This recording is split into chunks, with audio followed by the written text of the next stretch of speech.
Every summer, a month or two before the salmon come up to spawn, I always find it's a good idea to check out the river to see if the paths have changed. On this sunny day, me, also known as Midnight Marge, or a salmon child, Barefoot Jen, and my dad, spent a day exploring the lower Chehalis. Many of these trails are unmarked and not easily identified.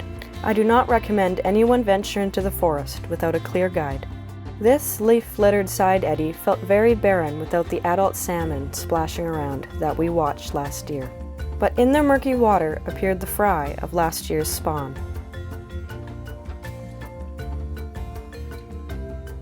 Sifting through rotting log debris, we searched for BC's northern alligator lizard.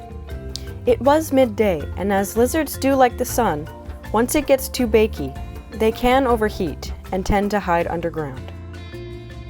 Once under the forest, it was quite cool.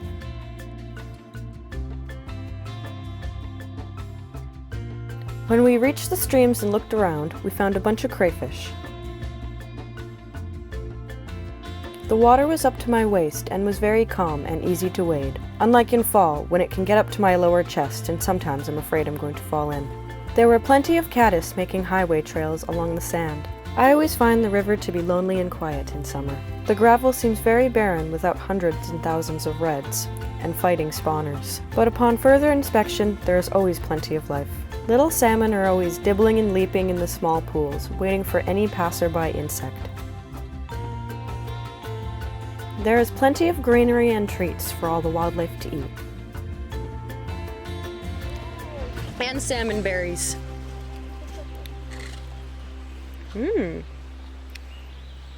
Dimbleberry. Oh, salmonberry. More thimbleberries. They're good in pancakes. We had a good snack of some berries, and then it was time to climb over the torrential logjam.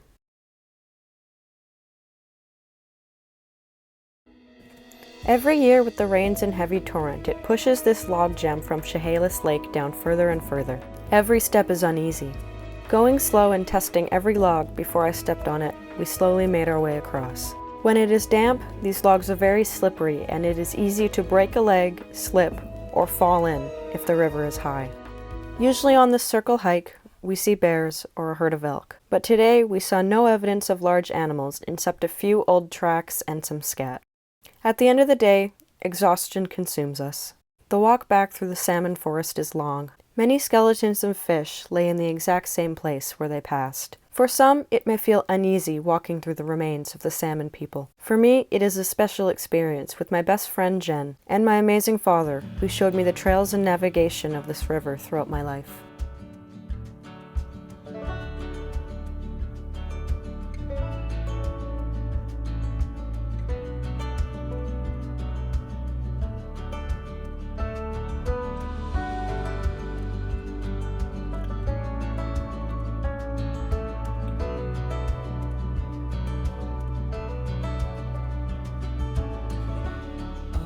Dried up bones are running wild on this old night. Sitting by the traffic lights, don't know. I don't know if I should go.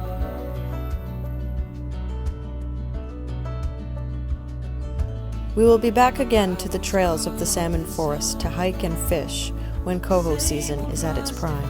Stay tuned on this channel of Life with Linda for more upcoming salmon, nature, hiking, and educational videos. Until the next video, please like, comment, subscribe, and feel free to leave any questions in the comments.